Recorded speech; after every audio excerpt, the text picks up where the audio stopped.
Bismillahirrahmanirrahim. Kalau musannif rahimahullah taala wa nafa'ana bi ulumi fi wa fiikum fidan. Amin. Bismillahirrahmanirrahim. Sholatul janazati utawi iki iku njelasaken salat jenazah. Sin soal. Ma iku apa? Maza iku apa? Yajibu wajib lil mayiti kanggone mayit. Apa yang harus dilakukan untuk mayit? Jim jawab. Yajibu wajib. Yajibu wajib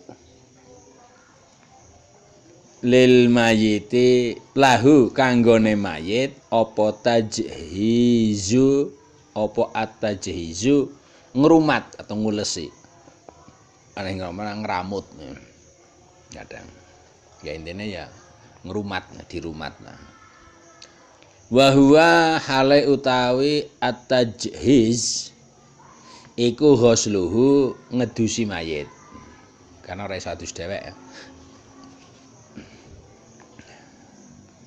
Wa takfinuhu lan ngafani mayit. Wa sholatu lan nyolati alaihi ngatasé mayit. Wa dafnuhu lan mendem ing mayit. Wa zalika utawi iku ghuslu takfin salat mendem.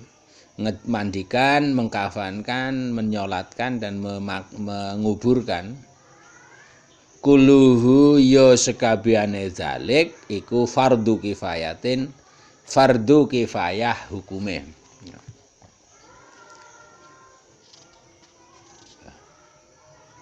Wajib yang cukup bisa digugurkan oleh segelintir orang. Tapi kalau tidak ada seorang pun yang melaksanakan, maka semuanya terkena pelanggaran tidak melakukan kewajiban. Tapi kalau sudah ada segelintir yang melakukan kewajiban, maka yang lain sudah tidak dibebani kewajiban, sudah gugur, kifayah.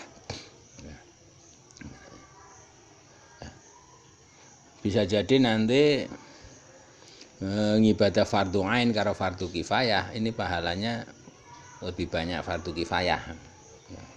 Meskipun pokoknya adalah fardu ain. Kenapa? Karena fardu ain ada kewajiban yang dibebankan ke setiap individu. Sehingga orang lain tidak bisa menolong. Kalau fardu kifayah kan bisa. Misal satu desa kalau ada mayit, kalau tidak ada yang melaksanakan memandikan ya misal, maka satu desa dosa kabeh. Tapi kalau ada satu orang yang melaksanakan, maka satu desa yang lain ini sudah tidak terkena kewajiban, alias kewajibannya sudah digugurkan oleh orang itu. Maka bisa jadi pahalanya dia mendapat pahala menggugurkan kewajiban orang satu desa. Kan tadi akeh. Karena menggugurkan kewajiban sosial wong akeh. Nah, kalau fardu ain kan hanya menggugurkan kewajibannya pribadi. Nah, kira-kira kalau kayak gitu lebih besar mana? Misalnya. Oke. Sin soal. Ma iku apa? Kaifiyatu sholati utawi tata carane nyolati ngalail mayit ing atase mayit. Nah terus apa atau bagaimana tata cara menyolati mayit? Jim jawab. Yanwi iku niat sapa al musolli wong kang nyolati. Niat asolata ing nyolati ngalal mayiti ing atase mayit. Mangat takbiri bareng sartane takbir.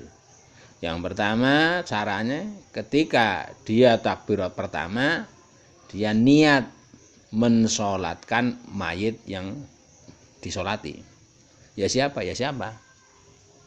Kalau ngerti jenenge sebut jenenge. Kalau orang ngerti jenenge dan solati di hadapan mayit itu ya cara penake Allahu Akbar artinya saya mensolati iki mayit ngene cara penake. Usole ngalah hadal mayit ngono. Lah seandainya mayite lanang mayit bagaimana? Ya ora apa-apa. Mayite wedok hadal mayit ya ora apa-apa. Lah seandainya usole ngalah hadal jenazah. Padahal jenazah mayite wong lanang ya ora apa-apa. Ini jenazah. Wong lanangnya tetap jenazah. Sebagainya. Boleh. Ya. Ini kalau mayite hadir. Nah, terus kalau hadir usole ngalah hadzal mayitin. Ada tujuan ngalah mayit ngono ya ora apa-apa. Nah, kalau ghaib ya usole ngalah mayite si A sapa? Ghaiban. Ya sebenarnya sih tidak ghaiban jane ya. Kalau memang ndak ada ya tetap ghaib. Usole ngalah mayiti si A bin si A ketika Allah Akbar. Ya sudah, saya sampai. Meskipun tidak menyebut ghaib, kalau tidak ada mayit kan tetap ghaib. Yang ini, misal. Lah kalau makmumnya piye? Makmumnya bingung, siapa sih mayitnya siapa? Ah sudah. Usole ngalaman sholang alihil mayit. Saya sholat, usole saya menyolatkan, atau saya nyolati ngalaman terhadap orang sholat yang mensolati ngalahi terhadap orang itu sopol imam. Jadi saya nyolati orang yang disolati imam. Ya wes, imamnya nyolati sapa? Ya kita melu gitu. Kan gitu. Lah kenapa kita ndak ngerti jenenge sapa nih? Sementing sholat apa sih mayit? Sholat mayit ya sudah. Kita makmum ngono. Boleh ghaib juga kayak gitu. Ya. Nah ketika orang ghaib ya padha. Wah, gimana ini jenenge sapa? Ora usah. Ya wis kok melu. Saya salat melu nyolat seperti nyolat kaya sing salati imam wae. Nah imamnya kan wis bilang Tuhan pinter. Tuhan pinter. Pertama ya. Terus bar takbir ngopo? Yang kedua, yaqra'u nomor loro iku maca sapa musolli Al-Fatihah ing Fatihah. Maca Fatihah. Fatihah rambung, yukabiru takbir sapa musolli. Fatihah rambung terus takbir meneh. Allahu Akbar meneh. Terus setelah takbir kedua baca apa? Yang keempat iku yusolli maca sholawat sapa musolli. Sholawat ngalan Nabi ing atase Kanjeng Nabi sallallahu alaihi wasallam. Sholah muga paring rahmat takzim sapa Allah alaihi ing atase Kanjeng Nabi wasallama lan muga paring keselamatan sapa Allah ing Nabi. Setelah baca sholawat kelima yukabiru iku maca takbir sapa musolli. Setelah sholawat pada Nabi rampung diam sebentar terus Allahu Akbar meneh. Setelah takbir yang ketiga ngopo? Nomor 6 iku ya ngundongaaken sapa musolli lil mayiti kanggo mayit. Dongane mengko. Doa untuk mayit apa nanti di bawah ya. Sementing. Setelah doa untuk mayit selesai berhenti sebentar terus Allahu Akbar takbir yang keempat ya. Yukabiru nomor 7 ikut takbir sapa musolli. Setelah takbir keempat ada yang membaca doa. Ya. Tapi kalau di sini langsung salam ya. Tapi nanti ada doa. Doanya nanti ada doa setelah takbir keempat sebelum salam ya. Ada. Kalau dibaca ya tidak apa-apa. Dibaca lebih apik. Setelah takbir keempat nomor 8 iku yusalimu salam sapa musolli. Jadi Takbir pertama, Allahu Akbar, hatinya niat menyolati mayit. Bar itu terus baca Fatihah, rampung Fatihah terus takbir kedua. Setelah takbir kedua membaca sholawat pada Nabi, rampung sholawat, kemudian takbir ketiga. Setelah takbir ketiga membaca doa khusus untuk mayit. Yang ketujuh nanti kemudian melakukan takbir yang keempat. Kemudian nanti ada doa, sedikit doa takbir setelah takbir keempat sebelum salamnya. Yes. Sekarang kira-kira ini ada yang tidak setuju apa orang menyolati mayit. Kira-kira ada boleh enggak? Ada yang tidak bolehkan? Kalau tidak bolehkan, mayit wis mati urung ketika disolati. Sudah mati. Nah, terus kemudian doa tekan sampai enggak kepada si mayit. Kalau sampai, dia kan sudah mati sampai. Kenapa ketika sudah dikubur enggak sampai? Apa karena sudah dikubur itu tidak sampainya karena terhalang oleh bumi? Misalnya, lagi permasalahan ngono kadang. Tuh ana mayit ora tekan. Lah ngapa sih wis mati? Tapi cok nyolati wong kowe kira-kira piye? Misal. Ya ora tekan wis ndongokno elek wae ya. Muga-muga ya yang bersangkutan ya nang kubur entuk iso pangeran entuk ora kira ana kaya ngono. Ndak. Jangan. Aja. Lah kenapa? Mbok disembadani pangeran. Berarti janjane dia ya kira-kira yakin doa sampai. Ngira doa ora sampai wis karepmu dongakno karo apa karepmu. Itu ora tekan. Kudune seharusnya kayak gitu toh. Kira-kira entuk ora iki. Doa kenapa mayit harus didoakan? Enggak sampai doanya mayit. Ngono, enggak sampai. Iya. Coba kita doakan yang jelek saja kira-kira kan enggak sampai toh. Entuk ora kira. Boleh enggak? Coba kira-kira. Enggak boleh. Janjane ya asline tetep. Yes. Itu sarannya ya. Dan semua ini dalam kondisi berdiri ya, enggak ada yang enggak ada ruku'nya, enggak ada sujudnya ya, dalam berdiri. Ya. Sin, soal. Ma iku apa sih? Dungaul mayiti utawi dongane kanggo mayit. Doa untuk mayit itu apa? Doa yang kapan? Ba'da takbiratin dalam sause takbir asalisati kang kaping 3. Doa untuk mayit yang dilakukan setelah takbir ketiga itu apa sih? Kalau tidak salah nanti di kitab fikih yang besar berkaitan dengan sholat mayit ini rututan setelah takbir ndak urut kayak gini ndak apa-apa ya, ndak apa-apa. Tapi untuk dasar yang penting urut dulu. Sampai itu beretika. Ya piye ya ke Tuhan dulu, setelah itu kepada Nabi, kepada untuk mayit ngono. Cara benake. Ya. Jim jawab. Huwa utawi doaul mayit iku Allahumma. Duh ya Allah. Hadza utawi iki mayit iku ngabduka kawula panjenengan. Wa ibnu ngabdika lan anake kawula panjenengan. Kharaja wis metu sapa hadza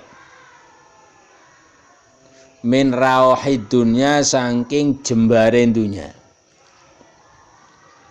Ana ta ande mengaran kepenake wa sangatihi lan tegese jembare dunya, luasnya dunia. Wa mahbubuhu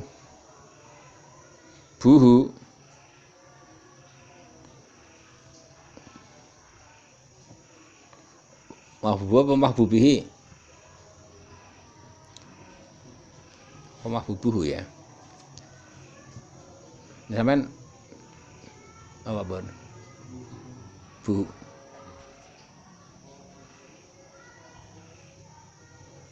Kowe melune berarti kemana ya? Katanya kudune mamah bubihi ya. Ya. Tulisannya ngono ngetutup tulisan, tapi kalau ndak salah ben min keluar wa muhbihi lan saking jenenge. Wa mahbubuhu lan saking kekasihe hadza. Wa ahibbahu lan pira-pira kang den kasihi hadza ya fiha ing dalam dunya. Jadi kalau ndak salah jenenge kharaja min rahidunya min sangat wasa min sangatihi wa min mahbubihi wa min ahibbaihi. Ketoke ngono, tapi ya tulisannya mahbub ya.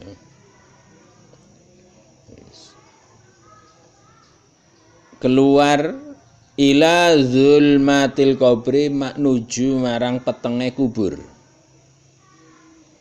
Wamalan marang perkara atau kehidupan. Huwa utawi hadza iku laqihi. Bakal tetemu ing ma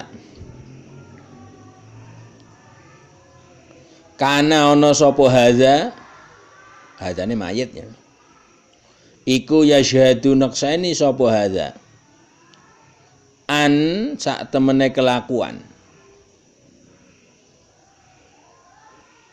iku la ilaha ora ana pangeran kang wajib disembah sapa illa anta kejaba panjenengan.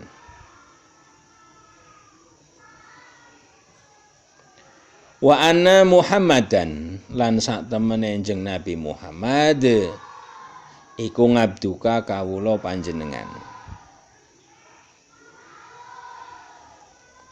Wa rasuluka lan rasul panjenengan.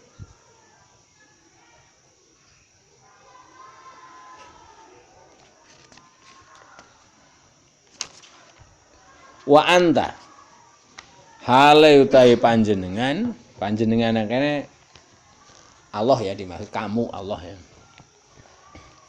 Iku bihi iku a'lamu luwih ngerteni bihi ing hadza. Minna dibanding kita. Sementara cara penake sampai sini dulu ya. Jadi ketika berdoanya Allah, hai Allah, ini loh hambamu, anaknya hambamu, si A bin si A.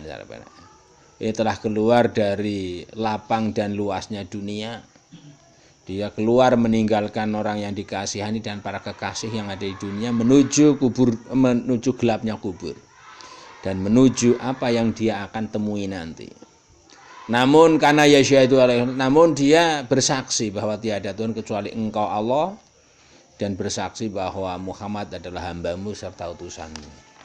Tapi yang jelas wa anta a'lamu bihi, Engkau Allah lebih mengetahui tentang dia daripada kami. Kita tidak ya itu sebagai ketawaduan pengakuan kita, mengakui bahwa segalanya hak prerogatif Tuhan, kita hanya memohon sesuai dengan apa yang kita ketahui ya. Lanjut ya doa. Allahumma duh ya Allah, innahu sak temene hadza iku nazala wis manggon sapa hadza bika ing sisi panjenengan. Wa anta hale utawi panjenengan iku khairu munzilin, sak bagus-baguse wong kang dipanggoni sapa bihi anta. Khair, engkau yang orang yang paling baik untuk ditempati. Wa asbahalan dadi sapa hadza, hadza mayit ya. Mayit ini dadi fakiron iku wong kang butuh. Fakiron iku wong kang butuh ila rahmatika marang rahmat panjenengan. Wa anta halau te panjenengan iku ghaniyun zat kang sugih atau tidak butuh ngan ngadzabihi saking niksa ing hada. Dari cara penake Allahumma innahu nazala, wahai Allah, mayit itu hambamu ini sudah menempat di sisimu, sedangkan engkau adalah sebaik-baik orang yang ditempati. Dia asbaha fakron, dia menjadi sangat butuh kepada rahmatmu, sedangkan engkau Allah tidak butuh untuk menyiksa dia. Alias engkau menyiksa atau tidak ada efeknya. Tuhan menyiksa kan? Menyiksa ya orang nambahi sugih. Nah, terus Tuhan mayit itu tidak disiksa juga tidak menyebabkan Allah tambah fakir, tidak, atau berkurang kekayaan, tidak. Misal lanjut, wa qad ji'na lan temen teko sapa kita. Wa qad ji'na lan temen teko sapa kita. Ka ing panjenengan rohibina hale wong kang seneng kabeh ilaika marang panjenengan. Syufangaa hale wong kang nyafangati lahu marang mayit. Kami datang kepada engkau dengan adanya senang dan berharap kepadamu untuk kami bisa memberikan atau mensyafangati si mayit ini. Lanjut itu, Allahumma, duh ya Allah, in kana lamun ono sapa haza atau mayit iku muhsinan wong kang bagus, fazid mongko mugi nambah panjenengan fi ihsanihi ing dalam kebagusane haza atau mayit. Wa in kana lan lamun ono sapa haza mayit iku musian wong kang gawe elek, orang yang buruk perbuatannya, fatajawaz moko muga ngapura panjenengan, ngapura nganhu saking hadza, walaki lan muga nemokaken panjenengan hu ing mayit birahmatika kelawan rahmat panjenengan al amna ing aman, aman min ngazabika saking siksa panjenengan, hatta tabnga sehingga nangeaken panjenengan hu ing hadza mayit ila jannatika nuju marang surga panjenengan birahmatika kelawan rahmat panjenengan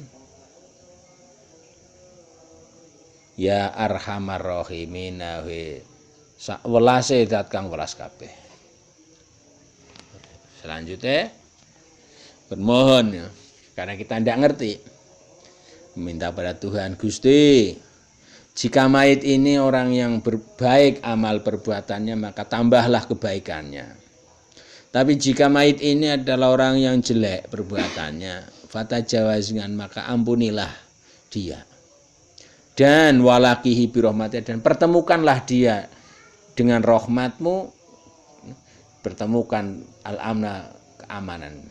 Alias dia dipertemukan dengan rahmatmu, pertemukan dia untuk bisa menemukan rasa aman. Aman dari apa? Aman min ngadzabika, dari siksamu. Aman dari siksa sampai dibangkitkan dari kubur menuju surga. Semua itu ya bermohon hanya atas berkat rahmat daripada engkau Allah. Nah, kalau di kitab lain atau buku-buku lain ini ndak ini bisa ada yang pokok adalah ya dihaduli oleh Allahumma ghfir lahu warhamhu wa ngafihi wa'fu anhu lahir. Nah, setelah itu baru doa ini biasanya.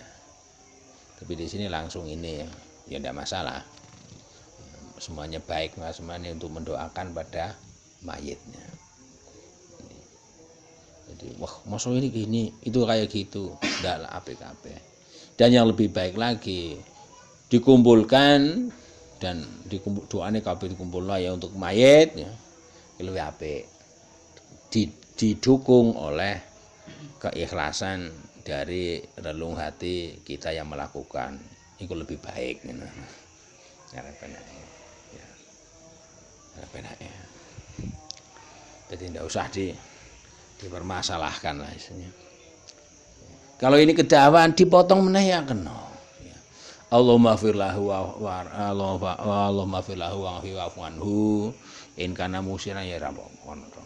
Kalau kesuwen, waktu kesuwen ya wis Allahumma firlahu. Wis ya. Ngono tok. Terus takbir keempat, salam. Ini ya ndak apa-apa. Gelem nyolati sudah bejon. Sudah lumayan daripada ora gelem. Kan intinya mendoakan. Karena apa? Ya. Sekecil apapun doa yang diberikan pada orang sudah meninggal, baginya ini jauh lebih berharga daripada dia memiliki harta atau duitnya. Ya. Kenapa? Karena dia sudah tidak bisa melakukan atau dia sudah tidak punya kesempatan lagi untuk melakukan amal perbuatan baik. Nah, yang diharapkan ya tinggal gue mau tinggal transfer dari orang-orang yang hidup kepadanya. Kalau tidak dapat transfer dari orang hidup ya sudah, dia hanya punyanya itu tok. Malah kalau sistem ATM malah repot. Tidak dapat transfer, tidak diisi, entek kanggo majiki kartu ATM.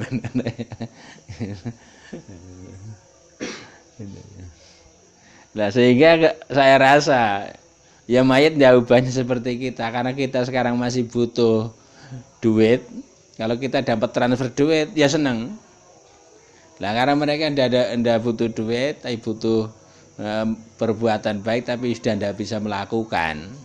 Ya kemudian ya ibarat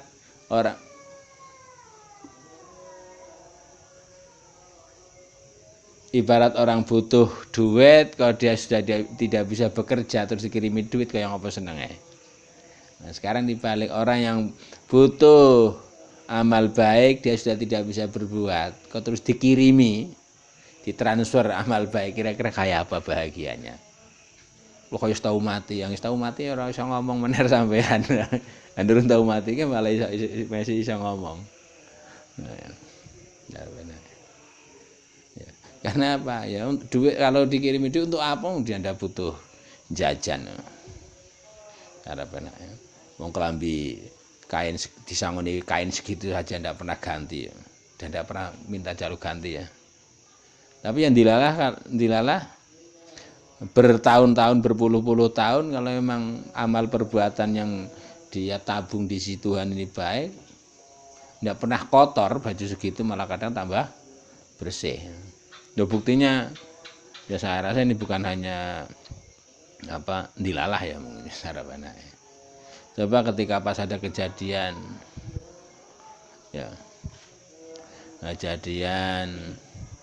misal kuburan longsor, mayit terlihat yang menurut orang sekitar itu sudah bertahun-tahun dia dikubur di situ. Kadang kalau yang mayitnya tidak membusuk kan kainnya tidak membusuk ya, malah justru kainnya misalnya kainnya masih tetap putih misalnya. Nah, secara akal saja kain putih diletakkan di tanah, nggak usah bertahun-tahun, seminggu saja itu jadi warna apa? Harapannya. Nah, kenapa ditimbun oleh tanah kayak gitu kok tetap bersih, malah kadang terlihat semakin putih daripada ketika dulu mau dipakaikan. Sapa sing laundry ngono. Harapannya. Nah itu kan sebenarnya ya misteri yang perlu kita renungkan, kenapa? Kalau mereka yang mayitnya busuk, jelas kainnya juga ikut busuk dan hilang. Tapi kalau yang tidak, kok tambah bersih? Apakah dia di sana nyuci? Tapi kalau misal pernah cerita kuburan longsor, dia tidak pernah nyanding ada sumur ya. Tapi kok tambah bersih?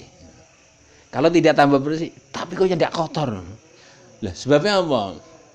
Tidak lah kalau kita saja tidur di tepi tanah, ada tanah sedikit saja yang gelincir tanah itu menggelundung mengenai kita, bekas enggak? Nah kenapa ketika mayit nang kono ndak iso apa-apa, tanah longsor kok ndak ada gesekan cara penake ya, tanahnya melumuri kainnya? Itu kan menunjukkan adanya beda alam ya, sehingga alam lain tidak bisa menyentuh alamnya. Mana sih? Apa biye? Jalan, terserah amin berpikir apalah, terserah. Yes, ini paling raya. Doa dibaca setelah takbir ketiga untuk mayit. Sin soal, ma iku apa? Ad-du'a'u ta doa ba'da takbirati kang sakwuse takbir ar-rabi'ati kang nomor 4. Terus doa yang dibaca salat takbir keempat apa? Jim jawab, Allahumma, duh ya Allah, la tahrim, ampun ngalang-ngalangi panjenengan na ing kita,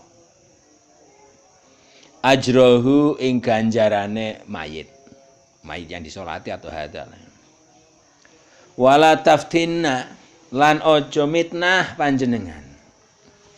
Mitnah, memberikan ujian, memberikan cobaan sebagainya. Nah ing kita ba'dahu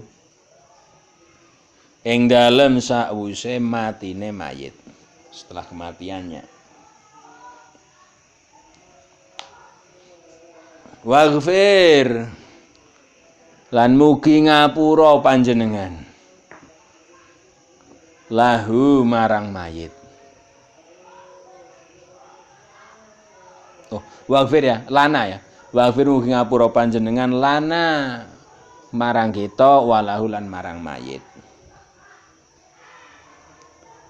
Rabbana, duh pangeran kita, ighfir mugi ngapura panjenengan lana marang kita, wali ikhwanina lan marang sedulur-sedulur kita, alladzina ya iku wong akeh sabaku kang wis ndisiki sapa ladzina na ing kita,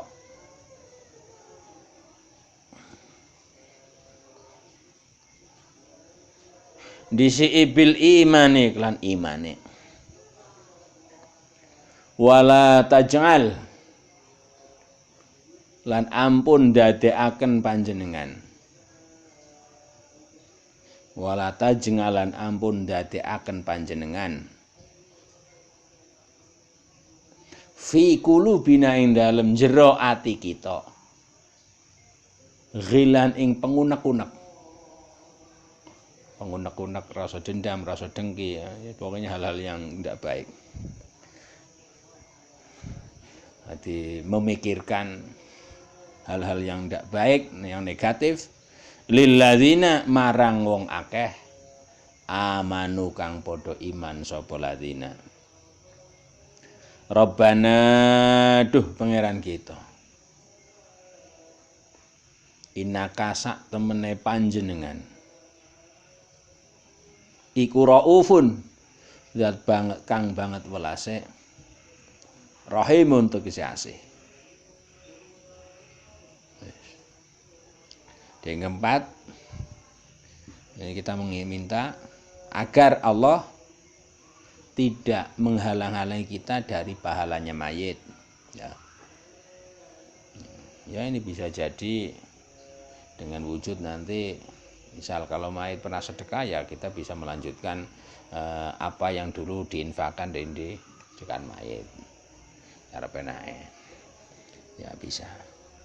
Terus kemudian dengan adanya dia mati, wala taftina ba'dahu, kita tidak terkena fitnah ya. Lalu apa fitnah? Ya kadang ada orang yang mati ya, ketika dia belum mati podo akur, setelah dia sudah mati podo rebutan harta warisan atau peninggalan, gitu toh. Itu kan fitnah termasuk. Yang lebih parah lagi, kadang ada ya, naudzubillah, mudah-mudahan kita tidak, ketika orang yang mati dia itu masih hidup, dia senang ibadah, ya ditinggal mati oleh dia terus pensiun kan juga kadang ada ya, dan naudzubillah kita tidak, itu termasuk fitnah setelah ditinggalkan oleh dia. Yes. Kemudian waghfir lana walahu, kita juga minta agar tuh Allah beri ampun kepada kita daripada mayit. Kenapa? Karena dengan adanya meninggalnya dia dan sebagainya ya, maupun dia tidak meninggal, sebenarnya juga banyak hal-hal yang perlu ya, untuk mendapatkan ampunan. Apalagi ketika juga dia meninggal juga barangkali kita kurang ikhlas ya, menerima kematiannya, itu termasuk hal yang perlu mendapatkan ampunan dari Tuhan. Serta ampunan untuk mayit, barangkali mayit meninggal, kemudian ada keluarga yang jadi tidak ikhlas dengan alasan kenapa tidak ikhlas, alasan itu gara-gara soalnya dia mati dulu misal, sehingga seolah-olah dia kayak menjadi penyebab ketidakridhaan misal, maka dia juga perlu diampuni selain dosa-dosa yang lain misal kalau ada. Terus Rabbana ighfir lana wa li ikhwanina, saat berikutnya kita juga tidak lupa untuk meminta ampun untuk kita dan meminta ampun untuk saudara-saudara kita yang telah mendahului kita imane, orang-orang yang terdahulu. Nah, dan berkaitan dengan ini ya, Rabbana ighfir lana wa li ikhwanina sabuna bil iman, kalau salah ini juga ada di surat Hasyr ya, juz 28. Nah, ini dihancurkan dari Quran.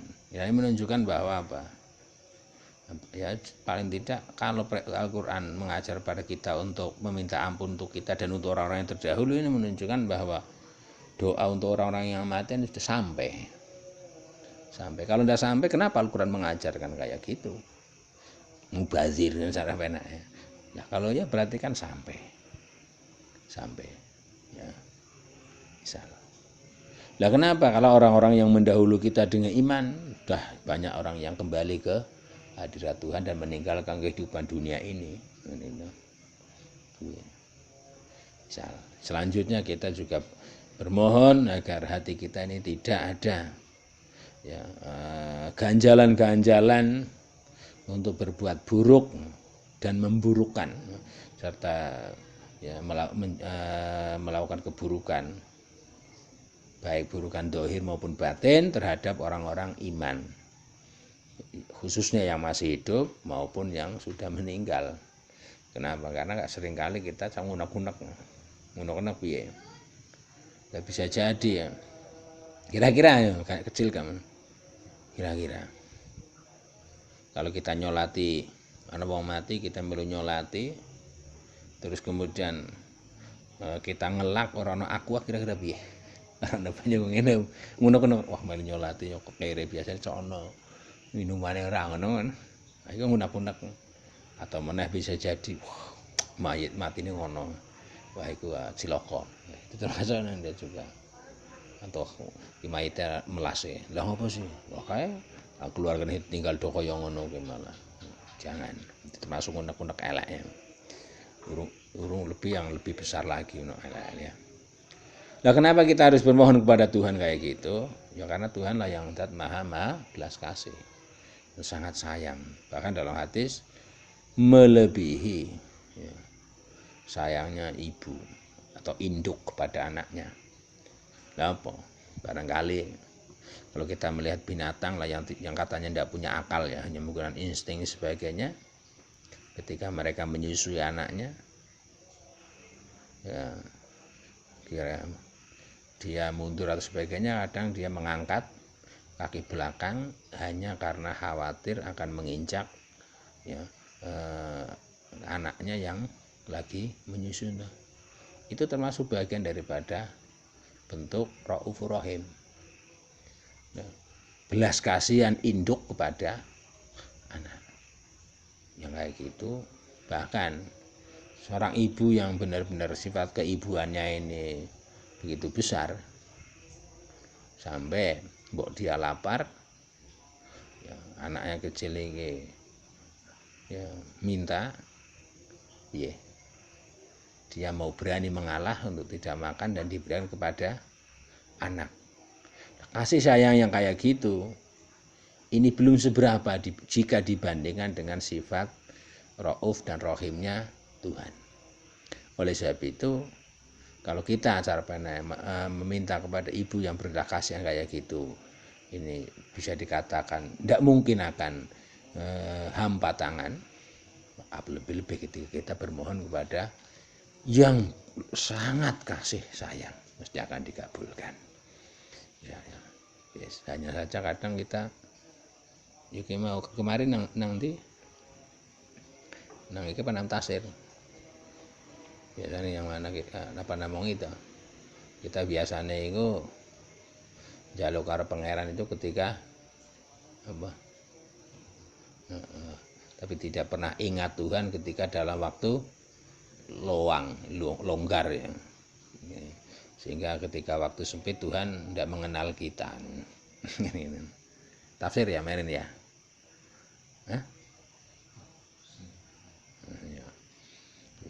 Yes.